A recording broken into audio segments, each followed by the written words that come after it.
For those who listen to your podcast, you're someone who is very intelligent in terms of how you think and how you perceive things to be.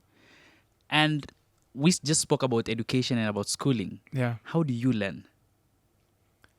I'm glad that you distinguish the intelligence. A lot of people, when they listen to me, think I'm very smart, but it's mostly based on an academic framework. And the schooling framework is how well can you consume information, retain it in your head, and then at the right time, regurgitate it in an organized manner, which sounds amazing. There's obviously different types of intelligence. There's athletic intelligence. Usain Bolt, Cristiano Ronaldo, athletically, they are superior physical specimens. Musical intelligence, of course, people that have an ability for sound that others don't have, and they can create the type of sound to make you just with your ear feel sad, happy. My definition of intelligence is the ability to solve problems. And I believe the more problems, the bigger the problems, the more complex the problems, the more intelligent you are. And most people, including myself, struggle with solving problems. So I can be quantified as intelligent in my ability to consume information and then organize it and then spit it out. But as far as solving problems, I'm very weak. It's something I'm working on, but I struggle, boy. I think the mind that I have is not mine. I have an issue with ancestral worship. I am generally non-religious, but I do understand that I'm not myself. I am the fusion of the people that made me. To put it very crudely and crassly, the people that had sex, all the generations that were bumping and grinding all night to make me. So the way I look was not chosen by me. I didn't go for plastic surgery. I didn't bleach. This is a concept. I'm the formation of my parents, my grandparents, my great-grandparents. A lot of my thoughts, behaviors, ideas, the way I'm built is not me. I can add to it. I can run. I can eat better, whatever that means. I was born with a curious mind, bro. And I'm very blessed that I have that. And from a young age, I gravitated towards reading. I would read everything. I graduated towards listening, studying, researching, and it's something I've never lost. I don't read as many books now, which makes me very sad. However, I've never consumed as much information in my life as I do now because I am consuming information at an insane rate. Audiobooks, my social media, which I curate for information, the conversations I have, the things I watch, the things I read. I am constantly up to speed with almost everything that's happening in the world because I'm curious, because I like to be plugged in. So that's where I get my information from. And Kanye West on VH1 Storytellers, which is pretty dope, and people should check it out.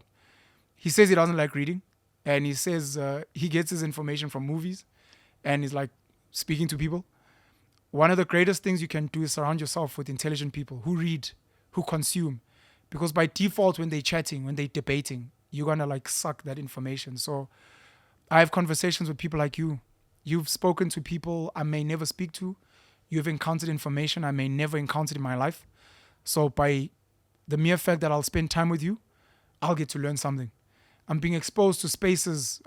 Who knows if I'd ever be here before, and that's a privilege you are allowing me.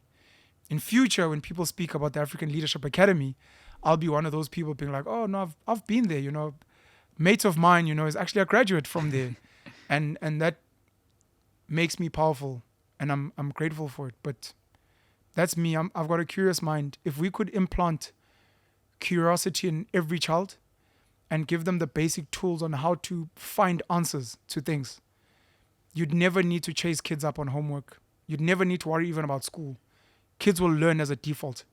They'll go out and they'll find the problems, and they'll go out and they'll find the solutions, and they'll go out and they'll find the people they need to collaborate with to solve those problems. And the world will become a better place. Going back to storytelling, do you consider yourself a storyteller or just a podcaster? I'm definitely not a podcaster. First and foremost, podcast is audio, and we've stolen this word. Podcasting is actually audio format, and it mostly came from the radio space, where if you missed a really dope radio interview, they'd be like, will upload the podcast. And then people started podcasting on their own on platforms like SoundCloud, Spotify. And then we decided to add video. And I see the radio guys now, because they have FOMO, they've added video as well. So this is meant to be called a video podcast or a vodcast. But this is not really what I'm about. I'm about conversation. I don't even think I'm about story. I think I'm about conversation and stimulating conversation, educational conversation, where possible, challenging conversation. People have never seen me debate and argue on platforms. And I hope at some point I'll be given the privilege where I invite people with extremely radical views to come in and I take the other side and I'm like, let's go. Let's hit. And I want it to get heated because I think a lot of good juice will come from that exchange. I would love to learn how to tell story. I would love to tell story because the ability to tell great story allows for an easier ear. If I tell you about the dangers of trusting women as a young man, be careful of women. Not all women have good intentions. Some women may come looking good, but they actually have. So just always be careful. And some women are so evil, they will go for whatever you value as your power and your strength. It's a great piece of advice, and you'll hear it. Versus if I tell you the amazing story of Samson and Delilah. Samson was this muscle-bound freak. Everyone, Ronnie Coleman, built like a tank, If you think of the human being who's got the most amazing body, that was Samson, boy. Look at all the bodybuilders now. Arnold Schwarzenegger, Ronnie Coleman, Jay Cutler. Those guys, if they saw Samson, would look like kids. So Samson, unfortunately, met this chick. Because chicks are the devil, boy. So he met this chick once. He was on Facebook, and this chick kept liking his pictures. And she DM'd him, oh my gosh, would you like to do a podcast? And he did a podcast, and this chick's name was Delilah. And, they kind of hit it off. And they spent a lot, fast forward. Started dating, went on vacations, Instagram pics. Later on, this chick goes and sells out Samson. And people had not realized that his strength actually came from his hair. And this becomes a beautiful story because even now, you've got African spirituality that touches on the power of hair. You look at Rastafarians who grow their dreads and the beauty of hair. And so many of us do not understand what hair actually is, the keratin. We can speak the science, the keratin in the hair. What does it do to you? What happens to your mind when you've cut your hair off? Does it have something to do with the sun heat hitting your bare scalp? Is it the wind? Do you protect your crown? Whatever.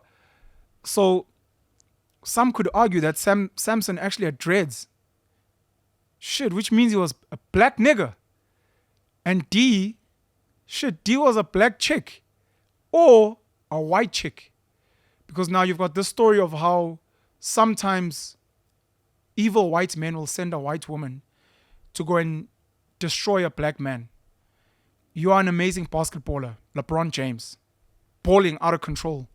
And some guy wants to destroy you. He sends a white girl, gives her an assignment, sleep with this guy and then say he raped you. Everyone will believe you.